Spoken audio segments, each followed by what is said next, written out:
வணக்கம் வணக்கம் வணக்கம். அன்பும் பண்பும் அறிவும் நிறைந்த உயிருக்கு உயிரான ரசிகர்களே, நேயர்களே, நான் தான் உங்கள் அட்லாண்டா கணேஷ் வந்துவிட்டேன் ஒரு புது கதையை சொல்வதற்காக. கதையோட டைட்டில் பக்கத்து வீட்டு பருவ மச்சான். அந்த காலத்தில் ரொம்ப ஃபேமஸ் பாட்டு. நம்ம KS கோபாலகிருஷ்ணன் ஒரு டைரக்டர் இருந்தார். அவருடைய படத்தில் இந்த பாட்டு வரும். பக்கத்து வீட்டு பருவ மச்சான் பார்வையிலே பிடித்தான் அப்படின்னு அந்த பாட்டு ரொம்ப பிரமாதமாக பெரிய ஹிட்டு அந்த காலத்து யங்ஸ்டர்ஸ்லாம். எனிவே, கதைக்கு வருவோம். நம்ம ஹீரோ பையன் பேர் ராம்குமார். ஓரளவுக்கு பார்க்கறதுக்கு நல்லா இருப்பான். அண்ட் +2 கடைசி வருஷம் படிச்சுக்கிட்டு இருக்கான். தமிழில் ரொம்ப ஆர்வம் அதிகம். ஸோ தமிழ் டீச்சருக்கு இவனை ரொம்ப பிடிக்கும். தமிழ் வாத்தியார் வந்துட்டார்னா குஷி ஆகிடுவான் நம்ம ராம்குமார். ஏன்னா பிகாஸ் அந்த கிளாஸ் போகிற டைமே அவனுக்கு தெரியாது. கட்ட கட்ட கட்ட கட்டன்னு பறந்துடும் அந்த 45-50 மினிட்ஸ். எல்லா பசங்களுக்கும் அப்படியான்னு தெரியாது. பட் இவனுக்கு ஸ்பெஷல் இன்ட்ரெஸ்ட் தமிழில். அண்ட் அந்த வாத்தியாரும் ரொம்ப இன்ட்ரெஸ்டிங்காக தமிழ் கொஞ்சம் இலக்கணங்கள்லாம் போரிங் பாடம் அப்படின்னு பசங்க நினைக்கக்கூடாதுன்னு எப்படியெல்லாம் இன்ட்ரெஸ்டிங்காக சொல்ல முடியுமோ அப்படியெல்லாம் கொஞ்சம் இந்த பசங்களுக்கு கிளுகிழப்பாக பல விஷயங்களை சொல்லுவார். அவர் தான் அடிக்கடி இந்த பழைய கால சினிமா பாட்டெலாம் ஞாபகப்படுத்தி இந்த டபுள் மீனிங் ட்ரிபிள் மீனிங்லாம் இருக்கிற பாட்டுகள்லாம் நைஸாக பசங்களுக்கு சொல்லி அதுக்குள்ளே இருக்கிற விஷயத்த லேசாக புரிய வைப்பார். பசங்க கிளுகிழுத்து போயிடுவாங்க. எல்லாருக்கும் ஒரே புன்னகை மயமாக இருக்கும். எல்லாமே எஜுகேஷன் தானே, பாய்ஸ் அண்ட் கேர்ள்ஸ் படிக்கிற ஸ்கூலு. அதனால் இந்த பசங்க இந்த மாதிரி கொஞ்சம் லைட்டாக கிளுகிழ ஜோக்கெல்லாம் அவர் அடிக்கிற போது அப்படியே இந்த பொண்ணுங்கள்லாம் பார்த்து சிரிப்பாங்க, வைப்பாங்க, போவாங்க. அந்த பொண்ணுங்கள்லாம் வெக்கப்பட்டுக்கும். இந்த மாதிரி தமிழ் கிளாஸ் வாத்தியார் எவ்வளவு இன்ட்ரெஸ்டிங்காக அந்த கிளாஸை எடுக்க முடியுமோ அவ்வளோ இன்ட்ரெஸ்டிங்காக அந்த கிளாஸை எடுக்க ஆரம்பிக்கிறாரு. இங்கே நம்ம ராம்குமாருக்கு அவன் இருக்கிற காலனியில் பக்கத்து வீடு, ஏற்ற வீடு, அடுத்த வீடு இந்த மாதிரி இருக்கிறதெல்லாம் ஏன்னா பிகாஸ் அது நெய்வேலி மாதிரி ஒரு ஊர். அண்டு எல்லா வீடுகளும் சின்ன சின்னதாக தனித்தனியாக இருக்கும். ஒரு வீட்டுக்கு சின்ன தோட்டம் உண்டு. தோட்டத்தில் காய்கறி அது தவிர கொய்யா மரம், பலா மரம், அந்த மரம், இந்த மரம் அப்படின்னு பல விதங்கள் இருக்கும். அண்ட் அந்த வீட்டு பசங்கள்லாம் அந்த மரத்தில் கொட்டை அடிப்பாங்க. அண்டு இருக்கிற காய்கனியெல்லாம் பறித்து சாப்பிடுவாங்க. அது தவிர சின்ன ஏரியா ஒன்று தோட்டத்துக்காக இருக்கிற இடத்துல அம்மாக்காரி ஏதோ கொஞ்சம் டொமேட்டோ, கத்திரிக்காய்லாம் போட்டு வளர்த்துப்பாங்க. அப்பப்போ சமையலுக்கும் அதெல்லாம் எடுத்து யூஸ் பண்ணுவாங்க. அது மாதிரி அந்த மாதிரி ரொம்ப அருமையான அட்டகாசமான ஒரு நைஸ் காலனி. அண்ட் அந்த ஊரே ஃபஸ்ட் கிளாஸ் ஊர். அங்கே நம்ம ராம்குமார் இருக்கிற ஸ்கூலில் படிச்சுக்கிட்டு வரான். அண்டு அவனுடைய பக்கத்து வீட்டில் ரொம்ப அழகாக ஒரு பொண்ணு, பேர் பார்வதி. அவளுக்கு ஒரு அக்கா, ஒரு தங்கச்சி. நல்ல காலம், வில்லன் அண்ணா எல்லாம் கிடையாது. 3 பொண்கள். அவள் அப்பாவும் அம்மாவும் அந்த வீட்டில் இருக்காங்க. அப்பா சம்பாதிக்கிறாரு, அம்மா ஹவுஸ் ஒய்ஃபு. அண்ட் ஓரளவுக்கு எல்லாருமே குட் லுக்கிங், நல்லா பார்க்கறதுக்கு பளிச்சுன்னு இருப்பாங்க. அதில் இந்த பார்வதி படு ஷோக்காக இருப்ப. நம்ம ராம்குமாரோட கிளாஸ்மேட் வேறு. இதுக்கு மேலே என்ன வேணும் சொல்லுங்கள்? இந்த கதையுடைய டைட்டில் தெரியுதா? பக்கத்து வீட்டு பருவ மச்சான். அந்த மச்சி, இந்த மச்சான் 2 பேரும் அப்பப்போ ஒருத்தர் பார்ப்பாங்க. கிளாஸ்மேட்டுங்கிறதுனால கொஞ்சம் நோட்ஸ்லாம் எக்ஸ்சேஞ்ச் பண்ணிப்பாங்க. அண்டு ஓரளவுக்கு ஃப்ரெண்ட்லியாக இருப்பாங்க. அவங்க வீட்லேயும் ஒன்றும் அப்ஜெக்ஷன் கிடையாது, இவன் வீட்லேயும் அப்ஜெக்ஷன் கிடையாது. பிகாஸ் 2 பேரும் ஒரே கிளாஸில் படிக்கிறதுனால நல்லபடியாக படித்து முன்னுக்கு வரணும். இந்த பையன் ஒரு இன்ஜினியர் ஆகணும், அந்த பொண்ணும் என்னெல்லாம் படிக்க முடியுமோ படிக்கட்டும் அப்படின்லாம் சொல்லி வீட்டில் என்கரேஜ் பண்ணுறாங்க. அண்டு ஹாப்பியாக போயிட்டுக்கிட்டு வந்துக்கிட்டு இருக்கிற போது இந்த கதையில் நம்ம தமிழ் வாத்தியார் மேலே ரொம்ப இஷ்டம்னு சொன்னேன் இல்லையா? இந்த பையனுக்கு வயசு கிட்டத்தட்ட 17 ஆக போகுது. +2 வந்துட்டான். அண்டு பால்மரமானாத பிள்ளையாக இருந்தவன் இப்போ கொஞ்சம் பால் படம் மாற ஆரம்பிச்சிருச்சு.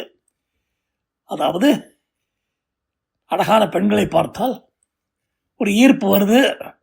அதனால் கொஞ்சம் அழகாக போகிற பெண்கள் அப்படியே பார்க்குறான், வைக்கிறான், போகிறான். அப்புறம் பக்கத்து வீட்லேயே சும்மா ஜொலிக்கிற மாதிரி நம்ம பார்வதி இருக்கா, அவளை விட்டுட்டு இங்கேயும் அங்கேயும் அதையும் எதையும் பார்க்கறத விட அது எவ்வளோ பெட்டர் அப்படின்னு சொல்லிட்டு அவளுக்கு எப்படிடா தூண்டில் போடலாம்.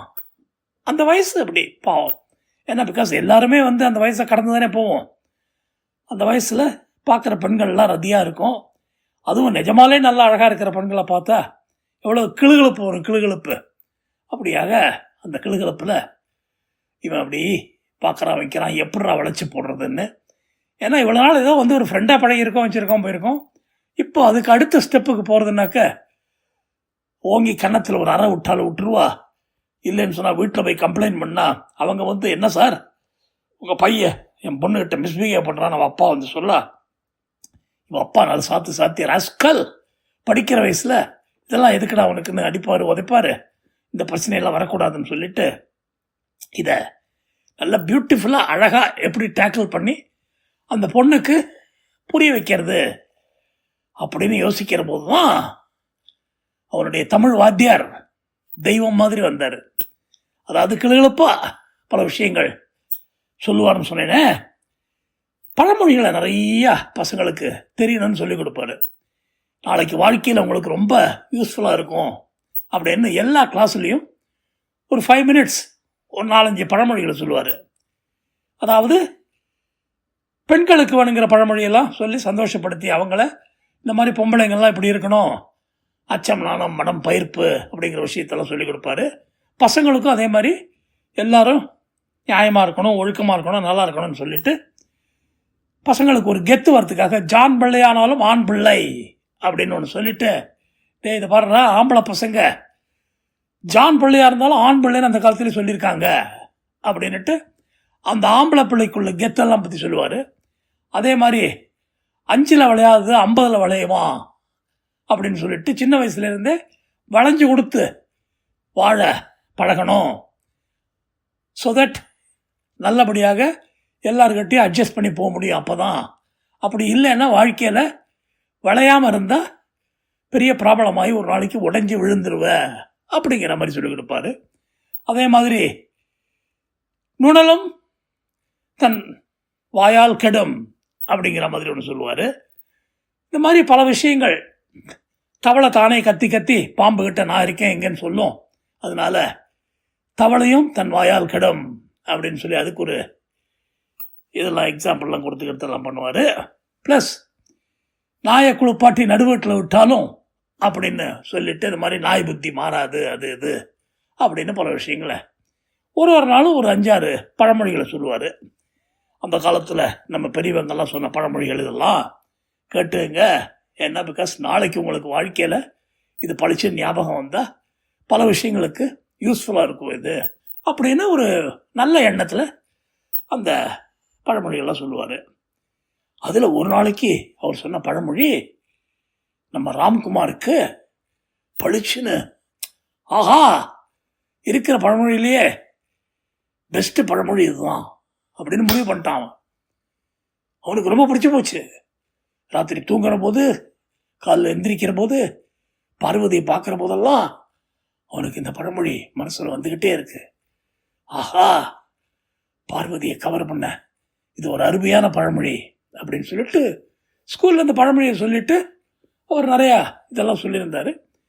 ஸோ இப்போ என்ன பண்ண ஆரம்பிச்சிட்டான், பார்வதியை பார்க்குற போதெல்லாம் கண்ணில் இருந்து கண்ணீர் வர அப்படியே அழ ஆரம்பிச்சிட்டான். அவன் ஷாக்காயி என்ன என்ன என்ன அப்படின்னு கேட்குறா. ஒன்றும் இல்லை, நீ நல்லா யோசிச்சுப்பார், உனக்கு அது புரியும் அப்படின்னு சஸ்பென்ஸ் விட்டுறான். அவளுக்கு ஒன்றும் புரிய மாட்டேங்கிறது. என்னடா சொல்கிறான் இவன், நல்லா யோசிச்சுப்பாரு, நல்லா யோசிச்சுப்பாரு, உனக்கு புரியும், தமிழ் வாத்தியார் சொல்லி கொடுத்தாரு அதுதான் அப்படிங்கிறான். எப்போ பார்த்தாலும் அதாவது இவங்க 2 பேருக்கு வீட்டுக்கும் பக்கத்தில் ஃப்ரெண்ட்ஸ் கிட்ட நிற்குன்னு பேசுவாங்க, வைப்பாங்க, போவாங்க, எல்லாம் பண்ணுவாங்க.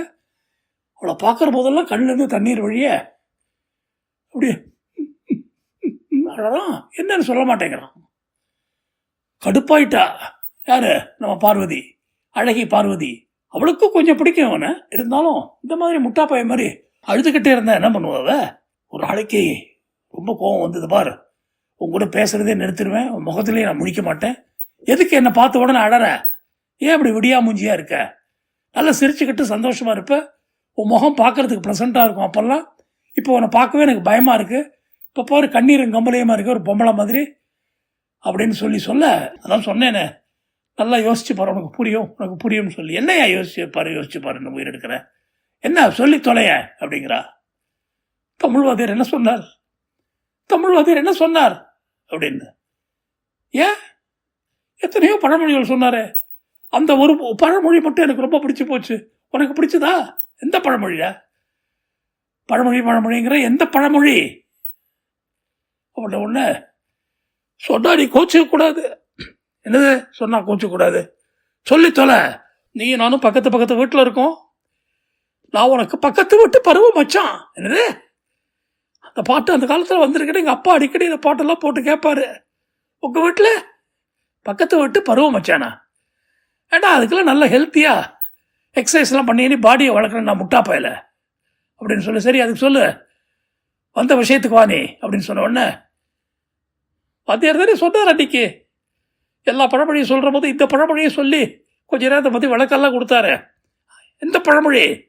அழுத பிள்ளைதான் பால் குடிக்கும்னு சொல்லிட்டு இது அப்படிங்கிறவனுக்கு அது உள்ள அவன் வச்சிருக்கிற சூட்சமம், அதுக்குள்ள அவன் என்ன சொல்ல வரான்னு தெரிய. டேய் பயங்கர ஆளா இருக்கே நீ, கெட்ட புத்தியின் மொத்த உருவமா நீன்னு முகத்தை பொத்திக்கிட்டு சிரிச்சுக்கிட்டே ஓடினா அந்த பார்வதி. அப்பவே அவங்களுக்குள்ள காதல் ஓகே ஆகி போச்சு. கதை முற்றும். அடுத்த கதையில் சந்திப்போம். உங்கள் அட்லாண்டா கணேஷ்.